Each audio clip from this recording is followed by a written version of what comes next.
حضرت امام حسین رضی اللہ تعالیٰ عنہ کا سر انور اور ابن زیاد۔ ویڈیو شروع کرنے سے پہلے اس چینل کو سبسکرائب کر دیں اور بیل آئیکن کو دبا دیں تاکہ ہماری آنے والی ہر نئی ویڈیو آپ تک پہنچ سکے۔ امام عالی مقام کا سر انور جب کوفہ پہنچا اور بڑے دربار میں ابن زیاد کے سامنے ایک تشت میں رکھا گیا۔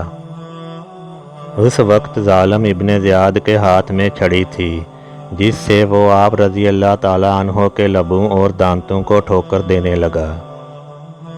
سرکار دو عالم صلی اللہ علیہ وسلم کے بوڑھے صحابی حضرت زید بن ارقم رضی اللہ تعالیٰ عنہ جو اس وقت وہاں موجود تھے اس گستاخی کو دیکھ کر تڑپ اٹھے اور روتے ہوئے فرمایا کہ چھڑی کو ہٹا دے، خدا کی قسم میں نے اپنی آنکھوں سے رسول اکرم صلی اللہ علیہ وسلم کو دیکھا ہے کہ وہ ان لبوں اور دانتوں کو چوما کرتے تھے اور پھر وہ زارو قطار رونے لگے۔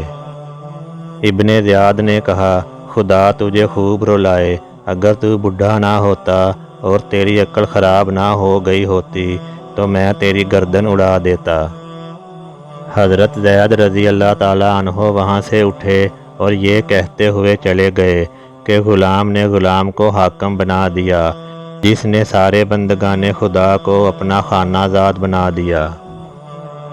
اے قوم عرب، آج سے تم سب غلام ہو گئے، تم نے فرزند رسول صلی اللہ علیہ وسلم کو قتل کیا اور مرجانہ کے بیٹے کو اپنا حاکم بنا لیا۔